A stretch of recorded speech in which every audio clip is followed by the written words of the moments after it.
తెలివి మీరిన ఓ gold appraiser ఓ బ్యాంకును బురడి కొట్టించాడు. నకిలీ బంగారం తాకట్టు పెట్టి లక్షలాది రూపాయలు లోన్ తీసుకున్నాడు. బ్యాంకును మోసం చేయగా వచ్చిన డబ్బుతో సరదాగా కాలక్షేపం చేస్తున్నాడు. పక్కా ప్లాన్ ప్రకారం చేసిన మోసం ఒక్కసారిగా బయటపడింది. గోల్డ్ అప్రైజర్ చేసిన మోసం వెలుగు చూసింది. ప్రస్తుతం బ్యాంక్ అధికారులు డబ్బులు రాబట్టే ప్రయత్నంలో ఉన్నారు.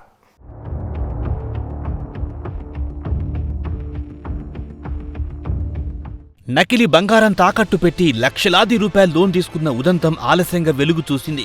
బ్యాంకులో బంగారం నాణ్యత తనిఖీ చేసే వ్యక్తి ఈ మోసానికి పాల్పడినట్లు గుర్తించారు. బ్యాంక్ నుంచి తీసుకున్న లోన్ మొత్తాన్ని కక్కించే పనిలో పడ్డారు అధికారులు. గుట్టుచప్పుడు కాకుండా ఈ వ్యవహారాన్ని డీల్ చేస్తున్నట్టు సమాచారం.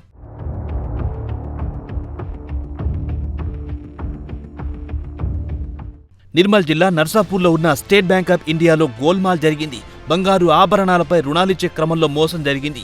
బంగారం నాణ్యతను పరిశీలించే వ్యక్తి అక్రమానికి తెరలేపారు. నకిలీ బంగారాన్ని తన స్నేహితుల పేరిట తాకట్టు పెట్టి రుణాలు పొందాడు. రుణం తీసుకునే డబ్బును సొంతానికి వాడుకున్నాడు. ఈ మోసం చాలా కాలం పాటు వెలుగు చూడలేదు. బ్యాంక్ ఆడిట్ జరిగే సమయంలో గుట్టు రట్టయింది.